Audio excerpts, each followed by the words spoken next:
My name is Emily Monroe, and I once believed the past could stay buried. But when I returned to my parents' crumbling farmhouse with my daughter, I was met at the door by my sister's icy glare and 4 words that sliced through me like glass. You shouldn't have come. I sold everything I had to help this family, and somehow I'm still the villain. What secret are they clinging to so tightly, and how far will I have to go to protect my daughter from becoming collateral damage? Before we dive into this story, tell me, where in the world are you watching from? Drop it in the comments. I read everyone. It had been 11 hours on the road, 2 gas station stops, and at least 6 moments where I almost turned the car around. But I didn't. Not because I felt brave, God, no, but because I had nowhere else to go. The gravel driveway crunched beneath the tires of my old Honda, and I could already feel my stomach clench. The place looked even more forgotten than I remembered. Paint peeling like old scabs from the shutters, the front porch slightly sagging on the right side, and the swing, our father's pride and joy, now hanging crooked, 1 rope half snapped. Leela stirred in the back seat. Is this Grandma and Grandpa's house? I nodded, swallowing hard. Yeah, baby, we're here. I wasn't sure what I expected when I knocked on that weather-warped door. A neutral greeting, a strained smile, maybe. What I got was Kara. Kara, my older sister, the family's untouchable queen of calm sarcasm. Her face hadn't changed, still sharp cheekboned and flawless in a way that made you feel messy just by existing next to her. But the warmth I remembered from our childhood had long been bleached from her features. You shouldn't have come, she said flatly. Not a question, a verdict. I blinked. Hi to you too. She didn't move to let us in. Just stood there, arms crossed, eyes flicking to the suitcase at my feet and Leela clinging to my leg. I sold my damn house, Kara, I snapped before I could stop myself. To help pay Dad's bills after the stroke. You think I wanted to be here? Something shifted in her expression. Not guilt, just calculation. You did what you had to. Doesn't mean it makes sense to drag yourself back here. Drag myself back. As if this wasn't my home once, too. As if we hadn't both grown up in this house, side by side, in rooms just a hallway apart. I felt Leela's small hand tighten around mine. Mommy! It's okay, I murmured, brushing hair from her forehead. Kara's gaze dropped to my daughter for the first time, her mouth twitched. She looks tired. She's 7, I said, and we've been driving since sunrise. Another pause. Then, reluctantly, Kara stepped aside. You can stay in the guest room upstairs if the plumbing still works. It was like stepping into a memory someone else had erased. The house smelled like mildew and old wood, but underneath it was that unmistakable scent of home. Cinnamon, lavender, faint traces of vanilla from Mom's old candle collection. Except it didn't feel like home. It felt like a cold museum of a family that no longer existed. As we climbed the stairs, Leela whispered, Why is she mad at us? My heart squeezed. She's not mad, baby, she just... I faltered. Some people have a hard time saying hello. The hallway creaked beneath our feet, and I could hear voices downstairs. A child laughed, Kara's son, probably. Another door slammed. A dog barked. Life had gone on here without me. We reached the lavender-painted guest room, the same one I'd once painted myself for Mom's birthday when I was 17. Now it felt alien, sparse, as if even the walls had forgotten I'd ever belonged here. I set our suitcase down and turned to Leela, who was inspecting the old rocking chair in the corner. I know this isn't ideal, I said, trying to keep my voice light. But we'll figure things out, it's just for a while. She nodded solemnly, then curled up on the bed, eyes heavy with exhaustion. I tucked the blanket around her, brushing her cheek. And all I could think was, why did Kara look at me like that? What unspoken war had I walked into without knowing the rules? Some wounds never close. Some houses never forget, and some sisters never forgive, even when they're the ones holding the match. The guest room was quieter than I remembered. Too quiet. The wind scratched at the old windows like someone trying to get in. The pipes creaked in the walls, whispering stories from a time when this house still felt alive. I lay beside Leela, her small body curled against mine, her breath slow and even. She always slept best when she could press her back into my side, like she needed to feel me there to believe she was safe. I couldn't sleep. My eyes kept finding cracks in the ceiling, and my mind kept pulling me backward. 4 years ago, almost to the day, everything changed. One minute, I was a wife with a warm little home in Rochester, juggling freelance editing and playdates. The next, I was in a hospital hallway, gripping a doctor's clipboard, trying to comprehend how a 2-minute phone call could split a life into before and after. Leela was only 3 when we lost Daniel. People said the fire was instant, merciful, but there was nothing merciful about it. Nothing kind about the way she screamed for him for weeks, asking where Daddy went and why she couldn't hug him one more time. I used to wake up at night, clutching a pillow like it might answer back. Now I just stared at ceilings that weren't mine, wondering if I'd made a terrible mistake bringing her here. Downstairs, a floorboard groaned. Someone, probably Kara, moving through the hallway with her wineglass and her judgment. The air in this house was colder than outside. I glanced at Leela's face in the moonlight, her tiny upturned nose, that scatter of freckles she got from Daniel. Her lips moved slightly in sleep. Then, as if summoned from some deep part of her dream, she whispered, "Mommy." "Yeah, sweetheart," I whispered back. Her eyes didn't open. "Why don't they like us?" My breath caught. "What do you mean?" She burrowed deeper under the quilt. "Aunt Kara looked mad when she saw us, like when I spilled juice at school." I closed my eyes. "It's complicated, honey," I said softly, kissing her forehead. "But it's not your fault, not ever." She didn't respond, just breathed out slow and sank back into sleep, trusting me more than I trusted myself. I turned on my side and stared at the lavender wall. When I was 17, I painted it myself. Lavender was Mom's favorite. She said it made the room feel like spring. Now the paint was faded, chipped near the windowsill. Nothing about it felt like spring. It felt like winter had moved in and never left. When I'd offered to sell my house to help with Dad's medical bills, I thought it might be a bridge, a way to repair something long broken. But the day the sale closed, Kara never even called. Just sent a one-word text. "Noted." Mom hadn't visited once during the months I packed up our life. She just told me I was making too big a deal of things. And Dad, well, he didn't have a say anymore. The stroke had taken most of his voice, and the little that remained was like hearing a ghost try to hum through water. So here we were, me and my little girl, living in a house that felt like it didn't want us. I glanced at my phone. No messages. Not from Rachel, not from the city, not from anyone who might have said, "You're doing the right thing." I could have used just one person telling me I wasn't completely insane for coming back here. The radiator hissed in the corner, an angry old beast with no heat left to give. I got up quietly and dug out Leela's extra socks, sliding them onto her feet. Her skin was cold, and guilt wrapped its fingers around my ribs. "I'm sorry, baby," I whispered. "I didn't think it would be like this." I sat on the edge of the bed and looked out the window. Rain had started, slow and steady. It tapped against the glass like a memory trying to get in. Maybe it was foolish to think the place I'd run from at 18 could ever feel safe again.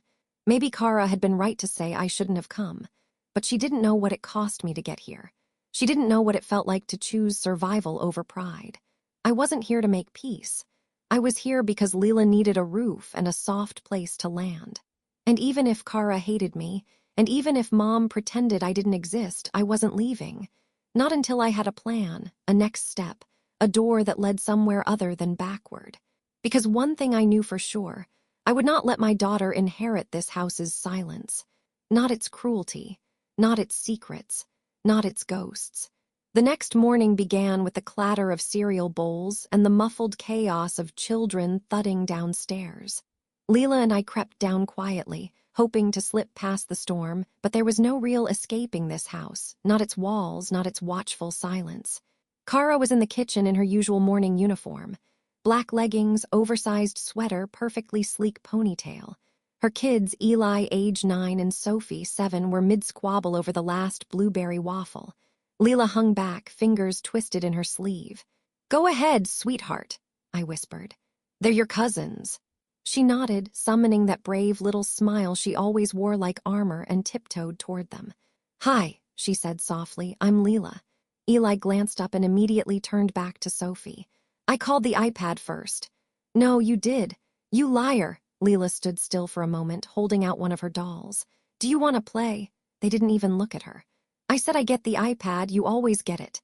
Because I'm not a baby like you." Sophie elbowed Eli, and he shoved her back. The doll slipped from Leela's fingers and landed near the edge of the counter. I stepped forward, trying not to bristle. Hey, easy now.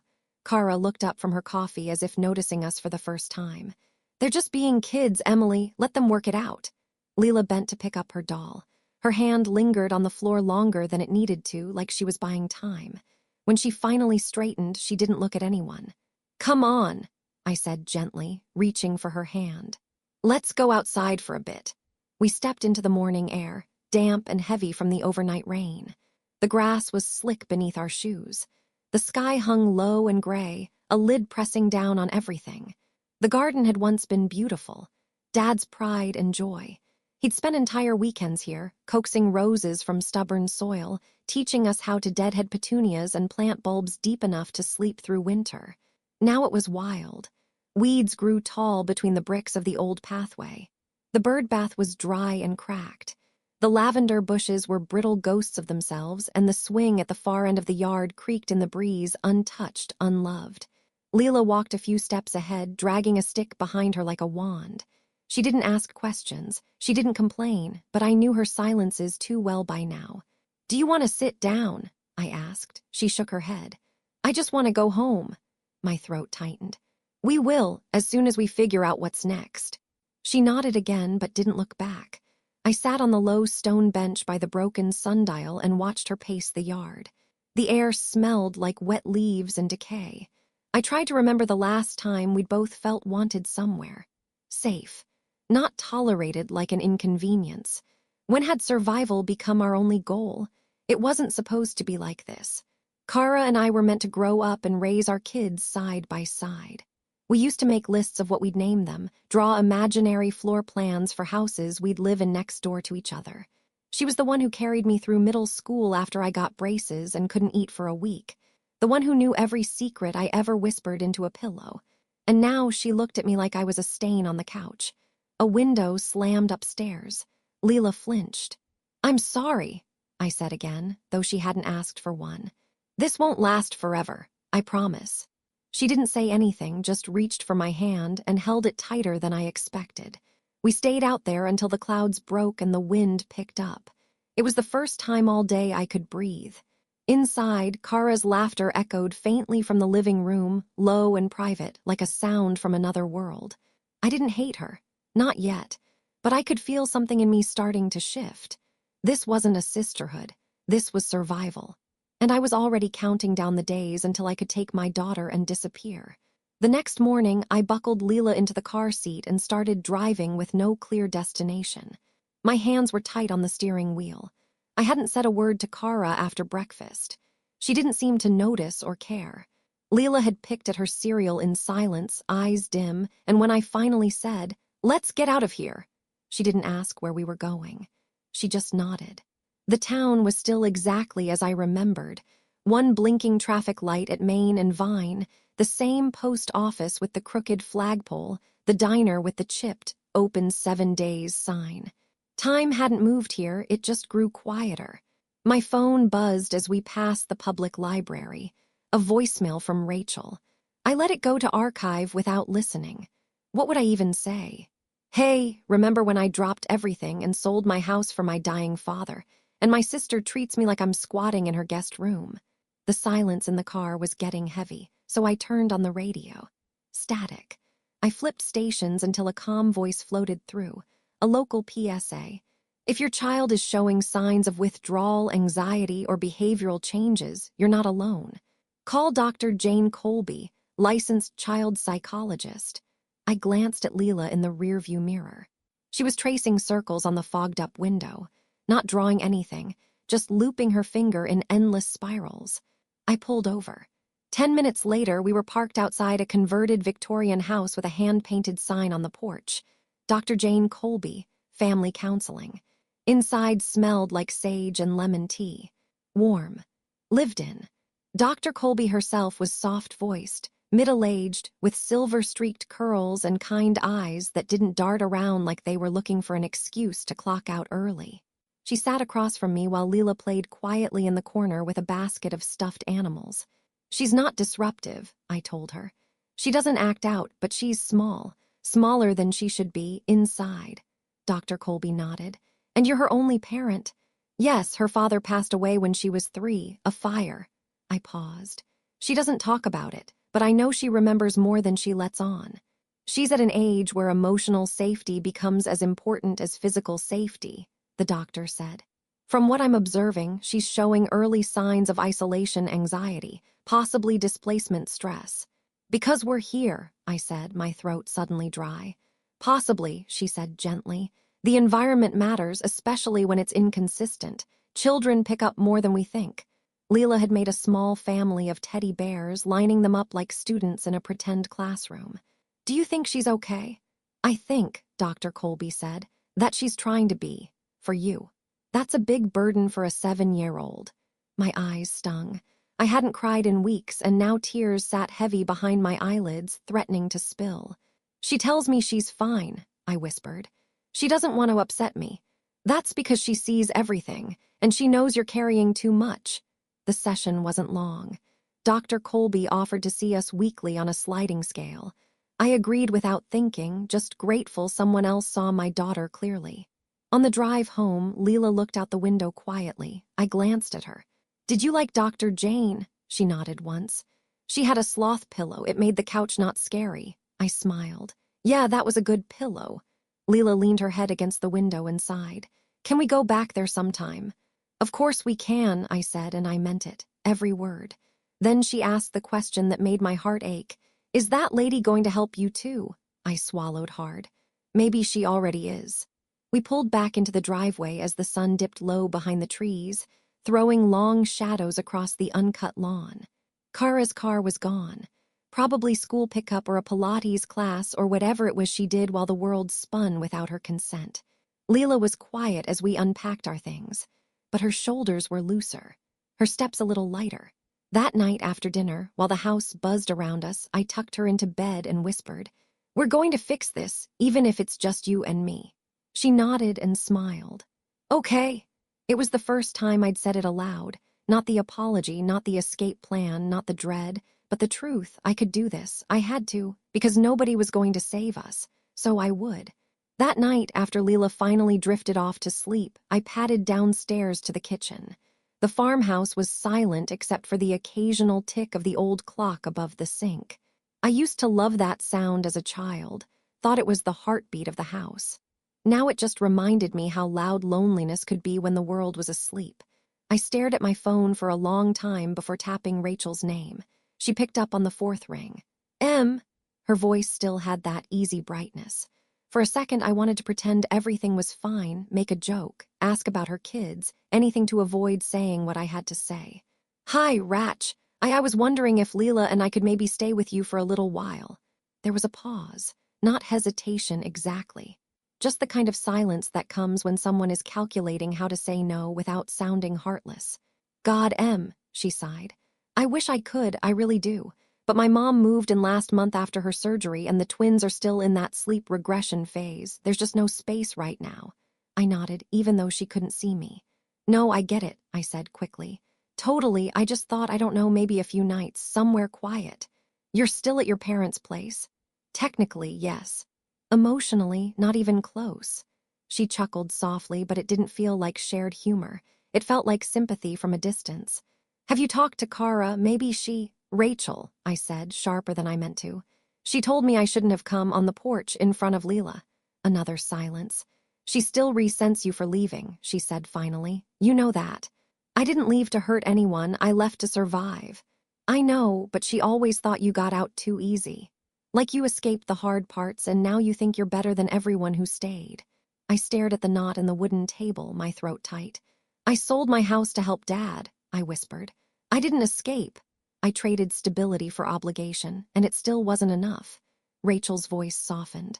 "I didn't mean it that way. I know you've been through hell, Em. I'm maxed out over here too." I bit down on the inside of my cheek. "Yeah, of course you are. We'll figure something out," she said.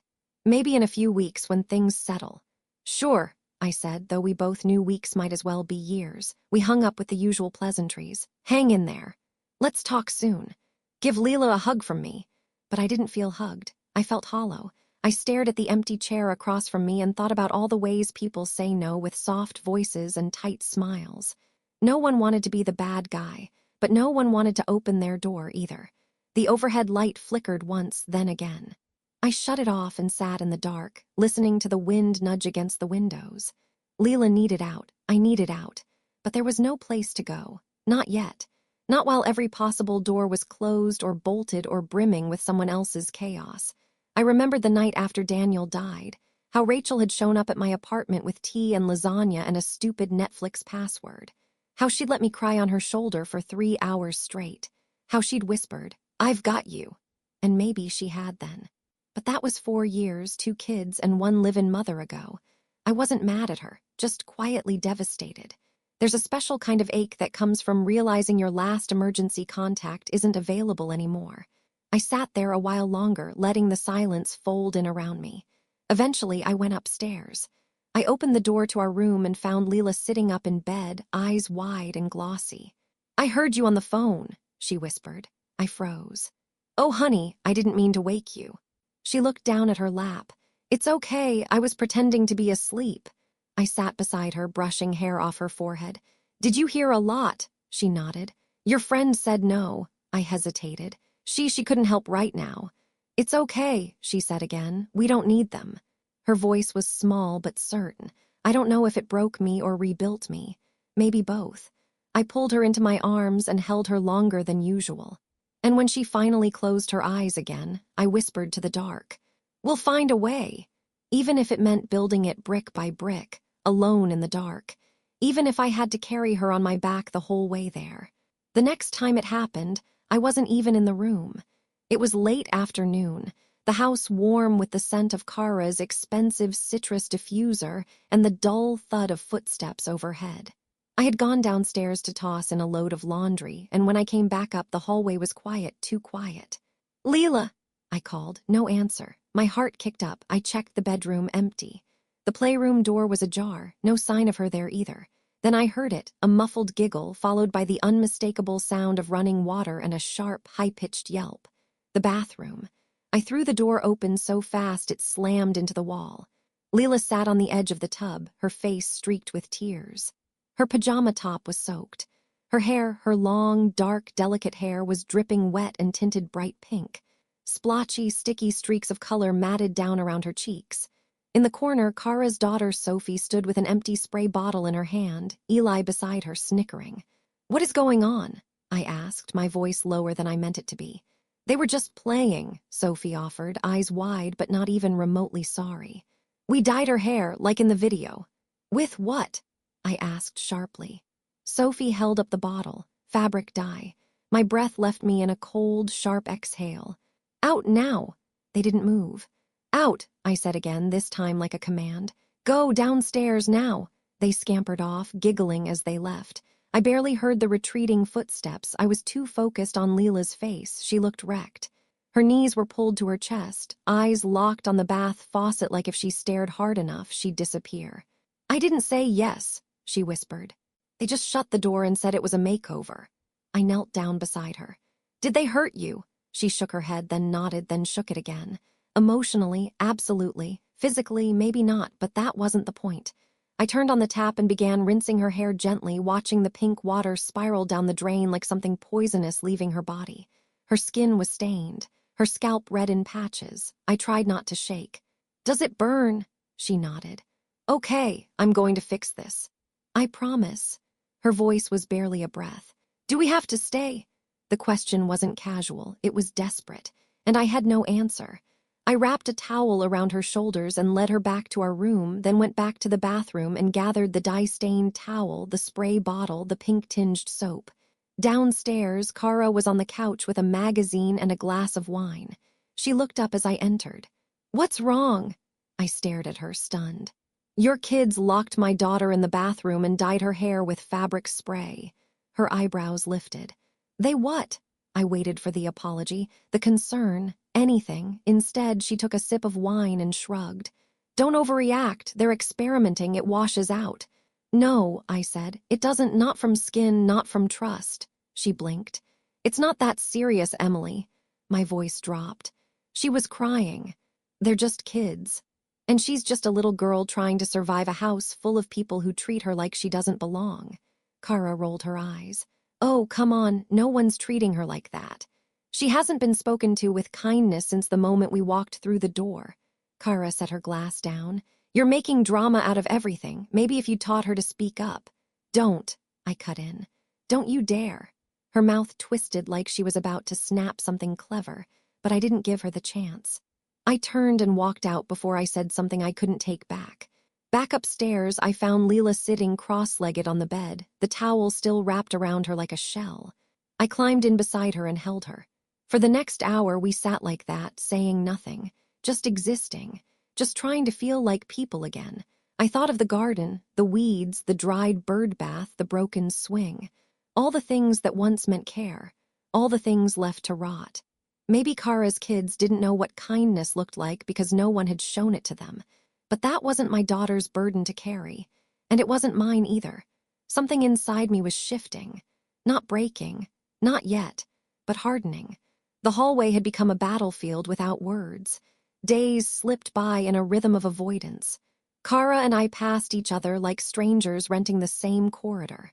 She with her wine glass, me with my folded laundry. We no longer looked at each other directly, only at reflections, shadows, the floor. Her children still played loudly downstairs, their shrieks ricocheting through the old pipes. Leela and I mostly stayed in our room, making quiet forts out of quilts, inventing whispered stories about heroes who rescued themselves. That night, after a dinner we didn't share, I stepped out to brush my teeth. Kara was coming up the stairs at the same time. We met at the landing, her perfume sharp and citrusy in the close space. "Still waiting for you to leave," she muttered, her lips barely moving. The words landed like a slap. I felt my throat tighten, but I forced my voice to stay level. "Still waiting for you to thank me." Her eyes flicked up, startled for just a second. Then the mask dropped back into place. "You're unbelievable," she hissed, and brushed past me, her shoulder knocking mine just hard enough to say it wasn't an accident. I stood there a moment, staring at the old photograph on the wall, the one of us at ages 9 and 11, arms thrown around each other's shoulders, dirt on our knees from the garden. Mom had written "my 2 girls" in neat cursive under the frame. We had been smiling. Now in this hallway, our mouths were set in hard lines. When I went back into the guest room, Leela was sitting cross-legged on the bed, the tray of untouched dinner beside her. She had pushed the peas into a small green mountain and drawn a frown face with her fork in the mashed potatoes. "I'm not hungry," she said before I could ask. "You need to eat, baby." "I don't want to," she whispered. She stared at the wall, at nothing, at everything. I sat down beside her. "What's going on in there?" I asked softly. Her lip trembled. "I want to go home." The words were so small, so quiet, I almost didn't hear them. "Even if we don't have one," she added after a moment, and that was the part that broke me. I reached for her, but she didn't immediately lean in. She just sat there, hugging her knees, staring at the old rocking chair in the corner like it might rock itself. "You know this isn't forever," I said. "I'm trying to figure out where we'll go next." She nodded but didn't speak. I brushed her hair back.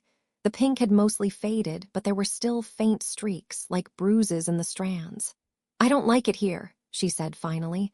"I don't like how people look at me." I swallowed hard. "Me neither." The pipes creaked above us. A door slammed. Sophie's laughter floated up the stairs, muffled but still sharp. Leela winced. "You're safe with me," I whispered, and this time she crawled into my lap. Her small body was rigid, like she'd been holding her breath for days. I thought about the past week, the bathroom incident, the cold stares, the endless counting down of days. How many times had I told her just a little longer? How many times had I told myself the same thing? I kissed the top of her head and rocked her slowly, the way I used to when she was a toddler and the nightmares came. My eyes flicked to the old calendar on the dresser. I had circled the end of the month with a red marker the night we arrived, a silent promise to myself. Just survive until then. Find a way out by then. Now it felt farther away than ever. Outside, the wind picked up. The swing creaked in the garden, its rusty chains straining. The sound came through the window like a warning, like a ghost. I held Leela closer. We were 2 people marooned in a house full of memories and resentments, waiting for a tide that never seemed to come. And as I smoothed her hair, I felt something inside me start to shift again, this time not just hardening but aligning, like the pieces of a plan sliding quietly into place. But for tonight, all I could do was hold her. All I could do was whisper, "Not much longer, baby, not much longer." That night, the storm finally came. Not the kind with thunder or wind, but the kind that builds quietly in a child's chest until it can't hold anymore. I was folding Leela's clean clothes into the drawer, shirts with fading cartoon prints, socks with one partner always missing, when I heard the first sob. It wasn't loud, just a cracked whimper from under the covers, like her throat couldn't quite form the pain into words. I rushed to the bed. "Sweetheart," she turned her face into the pillow. "Don't look at me." My heart dropped. "Leela, talk to me, what happened?" She shook her head. I pulled the blanket down gently, brushing hair from her face. Her cheeks were blotchy, eyes swollen, and then she whispered something so small it nearly disappeared into the night air. "They saw my legs," I froze. "What?" "They saw them, my scars, in the bathroom, when I changed out of the wet clothes." A chill ran down my spine. "They laughed, Mommy. Sophie said they looked like melted candle wax. Eli called me a monster." She covered her face again, and I couldn't breathe. All this time, I'd been steeling myself against Kara's coldness, her offhand cruelty, her endless boundary pushing, but this was something else entirely. My daughter's wounds from the fire that took her father, that changed both of our lives, had been turned into a punchline. "Show me," I said softly. She hesitated. Then, trembling, she sat up and slowly rolled up the legs of her pajama pants. And there they were, pale, ridged, and still so heartbreakingly tender, the scars that ran along her shins and knees, the ones she never asked for, the ones I'd told her made her brave. Under the soft yellow glow of the bedside lamp, they looked like old stories no one had finished reading. I ran my hand gently down her calf, feeling the slight raised texture. "You are not a monster," I whispered, my voice thick. "You are the bravest, strongest, most beautiful thing I've ever seen." She sniffled. "Why do they hate me?" "They don't," I said, though I wasn't sure that was true. "They don't understand. And when people don't understand something, sometimes they make fun of it. That's their weakness, not yours." She looked at me, eyes huge and wet. "I miss Daddy." I pulled her into my lap, holding her like she was still small enough to be carried everywhere. "Me too, baby, me too." We stayed like that for a long time, her head on my chest, my hand gently stroking her back. The kind of silence that follows grief, but also clarity. I had tried to stay neutral, to survive the discomfort, to keep the peace. But there was no peace to be kept in a house that mocked my daughter's pain. No truce in a war I never agreed to fight. Something in me clicked into place that night. Not rage, not yet, but purpose. Because if they were going to dig up the deepest parts of her trauma just to tear her down, then I wasn't going to play nice anymore. I didn't sleep that night. Leela eventually drifted off in my arms, her breath hiccuping through the final tears. I stayed awake, staring at the ceiling, every nerve in my body humming like a wire pulled too tight. By morning, the storm inside me had sharpened into something cold and steady. I went downstairs before Leela woke, careful not to make noise. Kara was already in the kitchen, dressed in a crisp navy blouse, pouring her third cup of coffee like it was the most important ceremony of the day. She didn't look up as I stepped inside. I didn't wait for an opening. "Your kids mocked my daughter's scars." Her hand paused mid-pour. She turned slowly, brow furrowed. "Excuse me." "You heard me," I said, my voice low but unwavering. "They laughed at her legs, at the scars from the fire." Kara blinked. "What are you talking about?" "In the bathroom. After they soaked her with that dye. She changed out of her clothes. They saw the scars and they mocked her, called her a monster." The words hung between us like smoke from a fire we hadn't acknowledged. Kara's mouth opened, then shut again. For a moment, her face didn't move. Then she said almost mechanically, "Wait, show me the scars." I stared at her, unsure what kind of game this was. "You've lived in the same house as her for a week," I said. "You mean to tell me you never noticed?"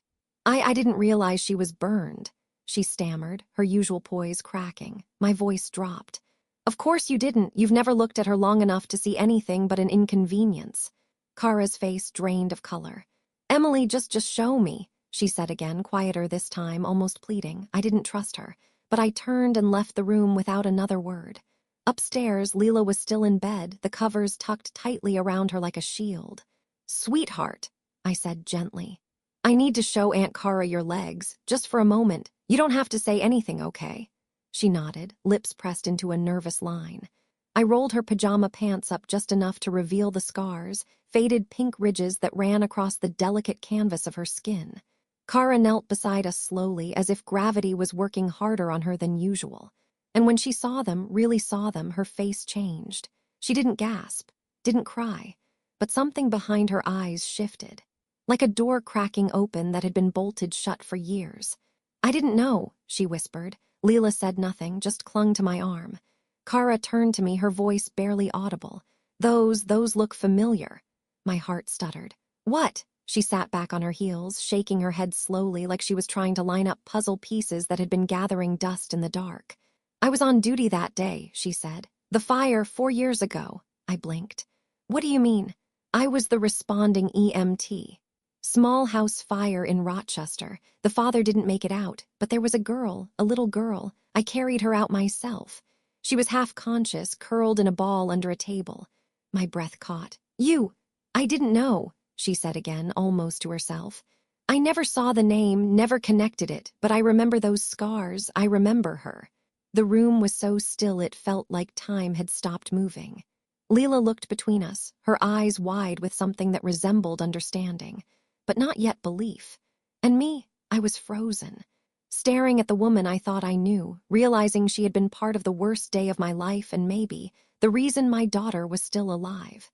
Cara stumbled backward into the armchair like her legs had forgotten how to work. She pressed a trembling hand to her mouth, staring at Leela's legs as if they'd summoned a ghost. "That day," she said, her voice catching on the words. I didn't know who she was. I never saw a name. She was just a kid in a burning house. I stood frozen, the air too thick to breathe. "You were there?" I asked, though I already knew the answer. My voice cracked in a way I couldn't control. Cara nodded slowly. "The father was already gone when we arrived. We pulled the girl out. She was burned, but alive. I stayed with her in the ambulance until the medics took over." She rubbed her forehead like it hurt to say it out loud. She was so still. I didn't think she'd make it. My knees nearly gave out. "You saved her," I whispered. Cara's eyes flicked up to mine, and for the first time in years there was no coldness in them, no armor, just something raw, unraveling, broken open. "I didn't save the father," she said. "I tried, but the flames were too much. I remember yelling into the smoke. I remember dragging her out and thinking, at least one of them." I stared at her, heart pounding so loudly I could barely hear my own thoughts. "I can't believe this," I breathed. Neither of us moved. For a moment, all the old bitterness, all the resentment and distance, we were drowning in something deeper, something heavier than blame.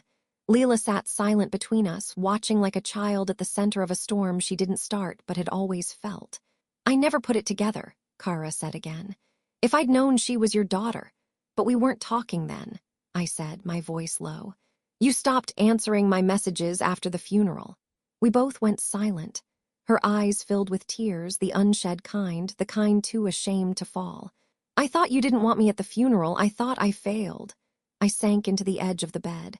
All this time I thought Cara had hated me for leaving, for escaping the mess of our family. But she had been carrying a different guilt, a secret she didn't even know she held. "You pulled her out of that fire," I said slowly. "You were the reason I had something left." Cara shook her head. "I didn't save her because she was yours. I saved her because she was a child in flames. But she was mine." "I know that now," she whispered. The silence that followed was crushing, not the silence of avoidance, but the silence of two women realizing that everything they'd built their anger on, grudges, assumptions, years of unspoken grief, had been standing on the wrong foundation all along. I looked down at Leela, who had crawled into my lap again. Her fingers clutched mine tighter than ever. "You remember the girl you carried," I said, "but she remembers the hands that held her. She told me once that someone soft kept her from screaming." Cara blinked, eyes shining. "I didn't know she remembered," she said. "She remembers everything." We sat in the stillness, the only sound the ticking of the old hallway clock, the same one that had measured out all our childhoods, back when everything was simpler. Before fire, before death, before the kind of pain that calcifies and pushes sisters into different rooms of the same house. Now it was just us. No more denial, no more armor. And for the first time since I'd arrived, I didn't feel like a trespasser in my childhood home. I felt like someone who had finally been seen. We didn't speak again until Kara stood. "I want to talk to her," she said quietly. "To Leela." Her voice shook, but there was something steady beneath it. Something I hadn't heard from her in years. Not authority, not defensiveness, just care. I nodded. We walked upstairs together, each step heavy with the kind of emotion that clings to you after a storm, not fear, but aftermath. Leela was sitting upright in bed, hugging her sloth pillow, her eyes flicking toward us with wary curiosity. Kara paused in the doorway. She had never been in this room, not really. Not as someone who saw my daughter as anything other than a disruption to her rhythm. Now she stepped in slowly and knelt beside the bed. "Hey, Leela," she said softly, keeping her hands folded in her lap. "Do you remember the ambulance 4 years ago?" Leela nodded after a moment, silent. "I was the woman who pulled you out of the fire." Leela blinked. "You." "I didn't know it was you," Kara said, her voice cracking. "Not until today, but I remember that night. I remember you." Leela didn't say anything, but her hand crept toward mine, anchoring. Kara continued, her words careful. "When I found you, you were curled up under a table. I remember how quiet you were. I kept talking to you the whole ride. I told you silly stories to keep you awake." Leela's eyes widened. "The one about the pancake dog," Kara laughed through her tears. "Yes, the dog who rolled instead of ran. I made that up on the spot." "I thought I dreamed it," Leela whispered. "No, honey," I said softly. "She was really there." Kara's voice dropped lower. "I couldn't save your daddy. I tried, but I got you out. I stayed with you the whole way to the hospital." A long silence fell. Then Leela reached out and touched Kara's sleeve. "You weren't mean then," she said. Kara swallowed hard. "I never meant to be mean now." The apology sat between them like something fragile and sacred. "You're very brave, Leela," Kara added. "And what happened to you, it wasn't your fault. Your scars mean you survived something really hard. They don't make you less beautiful, they make you stronger." Leela's lip wobbled. "Eli said I looked scary." Kara closed her eyes. "He doesn't understand yet, but I'm going to talk to him, to both of them, because I should have explained this sooner." Leela looked at her quietly for a moment longer, then leaned against me. "She likes hugs," I said gently, "but only if you ask first." Kara smiled. "Can I give you one?" Leela nodded. Kara wrapped her arms around her, tentatively at first, then tighter. Leela let herself sink into the embrace. It wasn't just a moment. It was a beginning. I watched them, this odd pair of survivors, my daughter and the sister I thought I'd lost. The light from the hallway spilled in around them, soft and golden, as if the house itself was finally exhaling. For years, I'd carried the belief that I had no family left. That blood meant nothing when it came to safety. But here, in this room, something was shifting. Not fixed, not perfect, but real, and maybe that was enough. The next morning, the kitchen felt different. It wasn't the smell of toast or the soft creak of the floorboards. It wasn't even the early light pooling across the tile. It was something quieter, like the air itself had finally stopped bracing for an argument. Leela sat beside me, small hands wrapped around a mug of cocoa. Her hair still had a few faint pink strands, but she didn't hide them anymore. She looked up as Kara walked in, holding a plate of scrambled eggs and a tight sort of resolve. Her kids were already at the table, Eli building a syrup dam with his waffle, Sophie tapping a spoon rhythmically on her plate. When they saw their mom's face, they paused, sensing something out of the ordinary. Kara cleared her throat. "I need to tell you both something, and I need you to really listen." Sophie tilted her head. I just blinked. Kara glanced at me once, then back to them. "You remember what happened with Leela a few days ago, the bathroom, the dye?" Eli looked sheepish. Sophie opened her mouth like she might argue, but Kara raised a hand. "Don't interrupt," she said gently but firmly. "This is important." They both quieted. Kara knelt beside the table so she was eye level with them. "Leela has scars on her legs. You noticed them, and instead of asking questions or being kind, you made fun of her. That wasn't just teasing, that was cruel." Sophie looked down. Eli shifted uncomfortably. "She has those scars because she was in a fire when she was a little girl," Kara continued. "Her dad didn't make it out, but Leela did, And the reason she did is because someone pulled her from the flames. There was a long pause. That someone was me, Kara said. 4 years ago, I was working as an EMT. I didn't know it was her until yesterday, but I remember everything. I carried her out. I held her hand while she was crying. I told her stories on the ride to the hospital. I saw those same scars, and I prayed she'd grow up okay. Sophie's eyes filled. You saved her, Kara nodded. Yes, and then I forgot, or maybe I made myself forget. Eli looked at Leela. I didn't know. She didn't want you to, I said, not unkindly. She just wanted to play like any other kid. Kara's voice softened. Her scars are part of her story, not something to be ashamed of. They're proof that she survived something really, really hard, and mocking her for them was wrong. Silence. Then quietly Sophie turned toward Leela. I'm sorry. Eli followed. Yeah, I'm really sorry, Leela. I didn't mean to be mean. I was just being dumb. Leela didn't speak, but she nodded. Her cocoa sloshed slightly as she relaxed her grip on the mug. Do you forgive us? Sophie asked. She hesitated, then said, okay. Kara let out a breath that sounded like it had been trapped for years. And me, I just watched. Watched the strange, tender way healing sometimes comes, not as thunder or lightning, but as kids learning how to say sorry and really mean it. I reached for Leela's hand under the table and gave it a gentle squeeze. This kitchen, which had felt so cold for so many days, now felt like something entirely different. Not perfect, but peaceful. And for the first time since we arrived, I didn't count the hours until we could leave. A year later, I found myself in the back row of an elementary school auditorium, blinking back tears as Leela adjusted her paper crown and gave us a thumbs up from the stage. The play was ridiculous.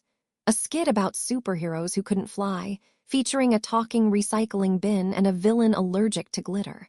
The costumes were made of cardboard and duct tape. The music cues were off. Half the kids forgot their lines. It was perfect. Leela stood center stage beside Eli and Sophie, her cousins turned co-stars. They wore capes made from old towels and face paint in blotchy streaks. And when the final scene arrived, when the heroes saved the day by using teamwork and bravery, Leela stepped forward and declared, real heroes don't need powers, they just don't give up. The audience erupted in applause. And then in the silence right before the curtain call, she scanned the room, spotted us in the back row, and shouted, That's my mom and my aunt. Kara and I exchanged a glance. We both laughed quietly, unexpectedly. Not the strained politeness of the past, but something lighter, truer. The kind of laughter that grows in the space after survival. When the play ended, we made our way to the front. Leela ran straight into my arms, her crown slipping sideways. You were amazing, I said into her hair. She beamed. Did you hear my line? I made it up. Miss Carter said we could improvise. You stole the show, Kara added, kneeling beside her. Even Eli said so. Leela giggled, then looked at us both. Do you think Daddy would have liked it? My chest tightened, but I nodded. He would have clapped the loudest. She hugged me again, arms tight around my waist. And in that moment, surrounded by the chatter of other families and the scent of cafeteria cookies, I realized something. This was home. Not the house we left, not the one we once ran to or from, but this moment, this gathering of mended things, of soft apologies and inside jokes and paper crowns. Kara stood, brushing confetti off her coat. You want to come by later? The kids are making marshmallow towers. I bought the wrong kind of graham crackers again. I smiled. Sounds like a disaster. We'll be there. We walked to the parking lot together, Leela skipping ahead with her cousins, their capes fluttering behind them like the flags of a tiny nation built on forgiveness. And me? I didn't feel like someone clinging to scraps anymore. I felt like someone rebuilding, one small joy at a time.